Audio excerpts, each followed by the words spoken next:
трансформация маселеси.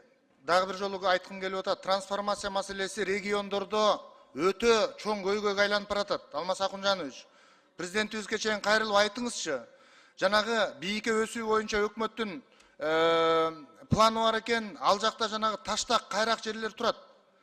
Региондо элестетиңиз, Акталаада, Жумгалда, Кочкордо балконго малын багып өстүрө албай, жок дегенде үйүнөн бөлүнгөн адам бир кой, эки кой бир үй менен бөлүнөт да. Трансформация маселесин чечпесе 50-гө чыгып кетти. Үйдөгү бала 50-гө чыгып кетти. Улуусу 50-гө чыгып кетти. 5 баласы менен. Андай 40-ка чыккан, 30-ка чыккан да балдар бар. Кийинки маселе, урматтуу Алмаз Акунжанович, жерлерде кадр саясаты боюнча, айыл өкмөттөрдү мына могу АТР болгондон кийин 5 жылдык стажысы бар деген нерсе кирген да, билесиздер. Ошону 3 жылдык кылып койбойлубу? Мынакей 3 жылдык кылып койсо жакшы болчудай болуп атат. Мыкты иштеген жаш кадрлар бүгүнкү күндө жумушка кире албай атат дагы, жакшы эмес айыл өкмөттөр барып алып, айылдын маселесин, айыл өкмөтүнүн жүгүн тарта албай атышат. Ушуну 3 жылдыкка түшүрүп койсок жакшы болот эле. 3 жылдык стажы менен кабыл алынса.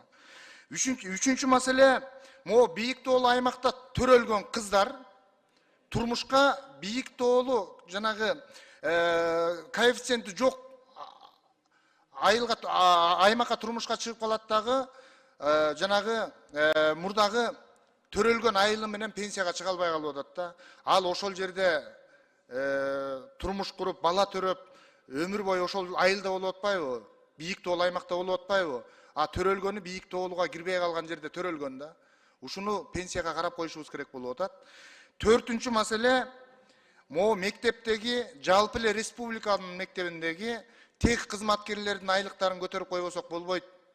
Алмаз Акунжанович, тех кызматкерлерди билесиз.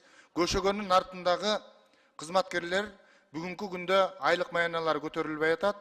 Алтынчы маселе, ошол эле бала бакчалардагы тарбиячылардын айлык маянасы көтөрүлдү дагы, заведующийдин айлык маянасы көтөрүлбөй калды да. Биз бүгүнкү күндө баарынын айлык маянасын көтөрүп атабыз, жакшы болуп атат, жолго түшүп атат, айлыктар көтөрүлүп атат. Ушул маселени мына бул республика боюнча айтыла турчу маселе болуп атат. Урматтуу Алмаз Акунжанович, ушуну бир көңүлгө алып берсеңиз, анан мен аягында дагы бир жолу айтып коеюнчу. Трансформация маселеси бул өтө көйгөйлүү. 10-11 класстын балдары да бүгүн бой тиреп калды. Айылдардачы. Аларды коелу, 50-гө чыгып кетти. Алмаз Акунжанович 50-гө.